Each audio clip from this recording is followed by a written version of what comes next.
Now, Count on 2, live and local in the Low Country. This is News 2 at 6. A downtown gas leak forces the evacuation of homes and closes several streets. We'll tell you what happened and what led to this accident. Vandalism at a West Ashley park leaves police searching for suspects tonight. So we hear from people impacted by the crime and the message they have for those responsible. Good evening. Thanks for joining us. I'm Carolyn Murray. And I'm Brendan Clark. Tonight, a gas leak now secure. People returning to their homes after being forced to evacuate. We know a construction worker actually hit a gas line. This happened in downtown Charleston this afternoon. The Charleston Fire Department and South Carolina Electric and Gas Companies were called to Wilson and Magazine Street after hearing reports of a gas leak. Again, this happened shortly around noon. News 2 Sophia Arizosa went to that scene to find out what happened. SCE&G and gas service companies remain on scene after working more than 3 hours to secure this gas leak. You can see those crews continuing to work behind me. This right here is by Cromwell Alley and Franklin Street. We're across the street from the Old City Jail. We do know that construction crews were working on a sidewalk when this gas leak was first reported. We also know that upwards of 30 people were asked to evacuate their homes while they worked to make repairs. Charleston police did offer food and water at a nearby funeral home for those people who had been displaced. Others were asked to stay inside their homes. We spoke to people who were affected by the closures. I knew it was gas, so I'm like, I'm not going to stick around. But people were curious, and then the guy in that yellow plank jacket said, you know, stay in your house until further notice. And then I guess when the fire department came, they said you got to evacuate the area. So that's when everybody just grabbed what they could and took off. Charleston police tell us that gas leak was 2.5 inches. Right now, Franklin Street, Magazine Street, as well as Wilson Street are back open to both pedestrian and vehicle traffic. Reporting in downtown Charleston, Sophia Arizosa, Count on 2. Sophia, thank you. I want you to take a look at the photo here behind me. You can see someone has been vandalizing the Joe Griffith Miracle League field in West Ashley. The suspects allegedly set the bathroom doors on fire, also shot up parts of the facility with paintballs. This happened yesterday at the Joe Griffith Miracle League field on West Oak Forest Drive. Now Charleston police are searching for the person or people responsible for the damages. News 2's Deanne Roberts is live at the park. And Deanne, you spoke with the Charleston Miracle League officials and owners of the park who say they want these suspects caught. Yeah, of course, Brendan, because now the park is looking at least $1,000 worth of damages. Check this out. The vandals started by blasting this sign with paintballs and made their way up here, targeting the front sign of the Joe Griffith Field. Now, these paintball hits are just a small piece to the puzzle. While looking over surveillance video to see who was responsible for the paintball damage Wednesday night, Charleston Miracle League says someone set this piece of tarp on fire, which also damaged the turf on the ground. To make matters worse, this morning the league found Molotov cocktails throughout the park. The Charleston Miracle League makes sure children and adults with special needs who have a love for baseball have a place to call their own. So they say they're sad about the recent vandalism. Not only has the tarp been burnt, but now the AstroTurf underneath it is probably going to have to be all replaced. Yeah, we're looking at probably over $1,000 worth of damage easily. I mean, I was frustrated and upset, but just disappointed. We'll bounce back. It's not going to deter us from being a positive entity within the community. The Charleston Miracle League does have one person of interest currently, but the investigation is still ongoing. They say they plan on buffing up patrol around the area, and they're looking for your help to help clean up this area, and they'll come together as a family to do so. Reporting live in West Ashley, Deanne Roberts, Count on 2. 3 suspects are in jail tonight after threatening to shoot Dorchester County Sheriff's deputies.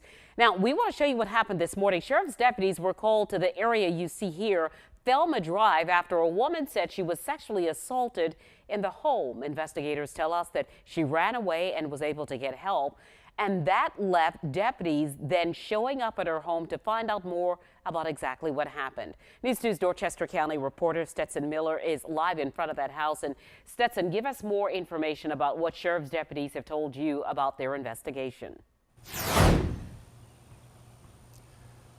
Good evening, Carolyn. Yeah, as you said, this happened on Thelma Drive. This is just off Dorchester Road near Somerville. It was a tense scene here earlier today, and as you said, they were responding to that call. I got here just before noon while the scene was still active, and then that somebody threatened to shoot at police. So here's what we know right now. It was a standoff that began around 9 a.m. between Dorchester County deputies and the people inside this home here. The deputies were responding to a call from a woman alleging she had been sexually assaulted in the home. When police tried to go inside, someone threatened to shoot them.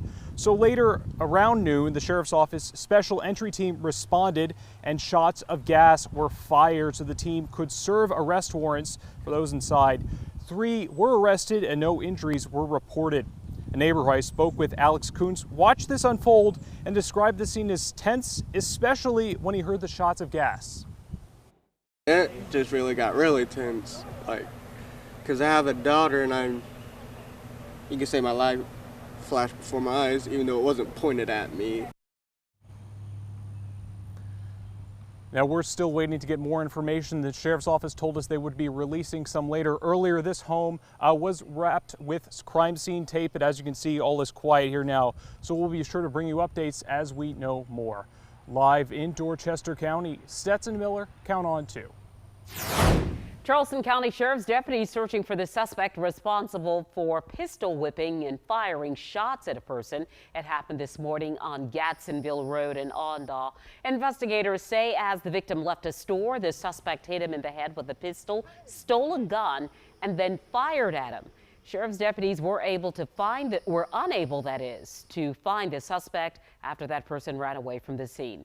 If you have information about this incident, please call Crime Stoppers. The phone number is 843-554-1111.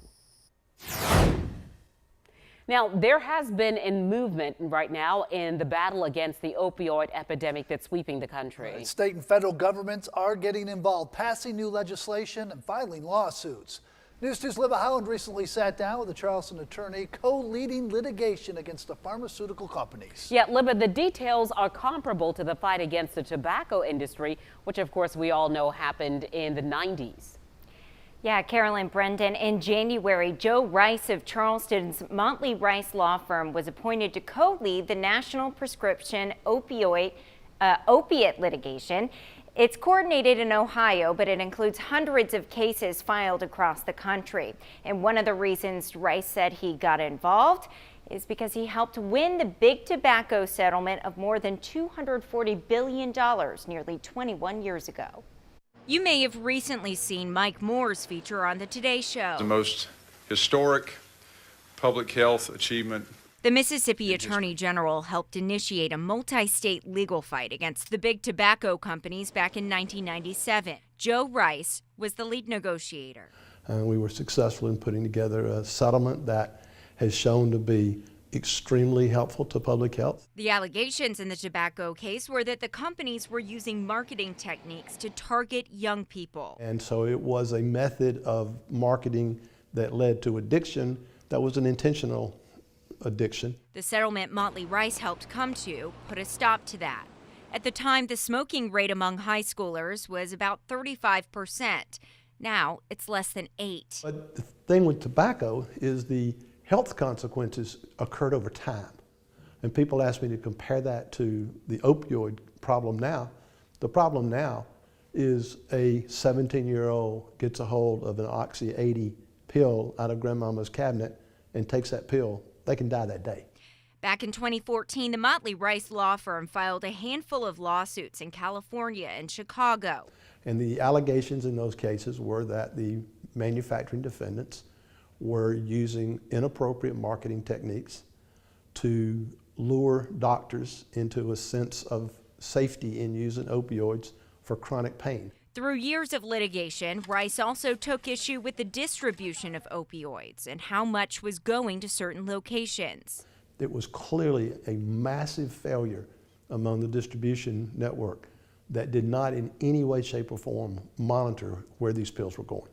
The judge over the cases assigned Rice and the other attorneys to begin discussions on how to immediately curb the use and abuse of opioids. All the while, the legal teams are preparing for litigation if no agreement is reached. The addiction is immediate and the damage is immediate, and we don't have time to reverse it. Like Rice, Mike Moore, who you saw at the beginning of the piece, is also using his big tobacco experience to become involved in the pharmaceutical litigation. You can count on us to keep you covered as negotiations in this continue. In the Alert Center, Libba Holling, Count on 2. Berkeley County leaders and several fire chiefs met today discussing how to improve fire services in the area. Fire officials say the meeting will open dialogue with council as they push to increase funding. Fire Chief Bob Maybach says the department is in need of more money and it has been nearly 15 years since the last increase. There's a total number which is between $7.5 and $8 million. We're presently at about $3.5 to $4 million funding wise. You may be paying more if the fee is increased, but the chief says they want to offer the best fire protection for people in that area. Next on News 2. A visit by the Department of Health and Environmental Control puts the spotlight on a few low-country dining spots. Coming up next, find out who got less than an A and when they'll be graded again. It's tonight's restaurant report card. And we're heading to the fishing holes coming up for tomorrow. So here's what you need to know. The tide will be low at 9:54 in the a.m., high at 4:06 in the afternoon. Southeast wind, one thing to note, that 40% chance of rain, maybe a shower or thunderstorm, with lake temperatures up a degree now to 83 Lake and Harbor. Meanwhile, don't forget you can head to the beach and check out the forecast here. 78 for tomorrow morning, 80 by the afternoon. Chance of rain about 40%. Just keep a weather ear and a weather eye to the sky. You're watching News 2 at 6.